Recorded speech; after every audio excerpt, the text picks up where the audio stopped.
कि भूखा और प्यासा रखवा कर अल्लाह ताला हमसे क्या चाहता है? अल्लाह ताला के खजानों में कोई कमी तो नहीं? बेशक। कोई हुकूमतों का मसला होता है ना, बजटिंग करना पड़ती है और कुछ कमी का मसला आता है, अल्लाह के खजानों में कोई कमी नहीं। और सच्ची बात तो ये है कि सहरी में जो कुछ हम लोग खाते पीते हैं और इफ्तार में जो हाल होता है और मिड नाइट डिनर्स की जो कैफियत चल रही है आजकल, तो हम तो ज़्यादा खा जाते हैं, माफ़ कीजिएगा। तो खाली भूखा और प्यासा रखवाना मकसूद नहीं है।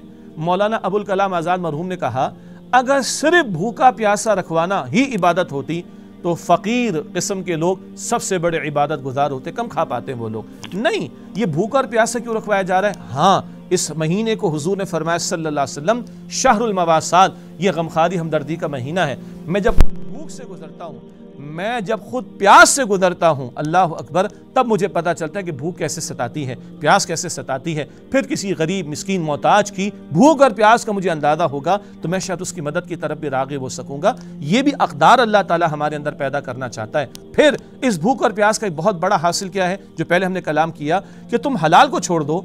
हलाल को छोड़ सकते हो तो हराम को क्यों नहीं छोड़ सकते? लअल्लकुम तत्तकून, ताकि तुम में तकवा पैदा हो जाए। फिर लफ्ज़ सौम पर गौर कीजिए। बानी तंजीम इस्लामी भी अपने इस नुक्ते को अपने दुरूस में वादे फरमाते थे। अरब सौमुल फरस कहते थे घोड़े के रोज़े को। क्या मतलब? वो लूट मार के लिए तेज़ रफ्तार जानवर घोड़ा इस्तेमाल करते थे और जंग वगैरह के मौके पर, तो वो कई कई दिन भूखा रखते थे अपने घोड़ों को, और आंधी के जो थपेड़े चलते उनके रुख पर उनका मुंह रखकर उनका स्टेमिना स्ट्रेंथ बढ़ाते। क्या मतलब? ये भूख बर्दाश्त करेगा, प्यास बर्दाश्त करेगा, आंधी के थपेड़े बर्दाश्त करेगा, मुशक्क़तों को झेलेगा, तो जब मैदान में उतरने का मौका आएगा तो डटा रहेगा, खड़ा रहेगा, इस्तिक़ामत का मुज़ाहिरा करेगा। अल्लाह ईमान वालों को रूहानी सतह पर बुलंद करना चाहता है, उनकी रूहानी स्ट्रेंथ को मजबूत करना चाहता है, उनको इस्तिक़ामत अता करना चाहता है। इस भूख और प्यास के नतीजे में उनकी रूह बेदार भी हो, और रूह की बेदारी के नतीजे में उसकी ग़िज़ा कुरान के ज़रिए रात को उनको मिल जाए, और उनमें तक़वा पैदा हो, अल्लाह के साथ ताल्लुक़ मजबूत हो, और इसके नतीजे में एक मुजाहिदाना तरबियत से उनको गुजारा जाए।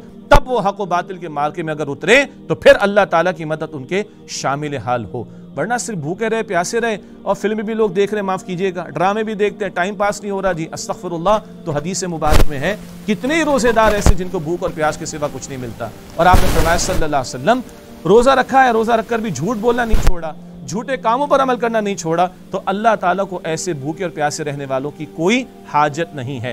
तो रोज़ा रखना ईमान एहतिसाब के साथ, उसकी हिफाजत भी करनी है, और उसका एहतमाम ये भी कि हराम से अब अपने आप को बचाने वाले बने और एक मुजाहिदाना तरबियत से गुजरें और अल्लाह के दीन की सरबुलंदी की मेहनत के लिए मैदान में उतरें। ये भी बहुत बड़ा हासिल है जो इस माह मुबारक के रोज़ों से बंदे मोमिन को मैसर आना चाहिए। अल्लाह ताला हम सबको अता फरमाए।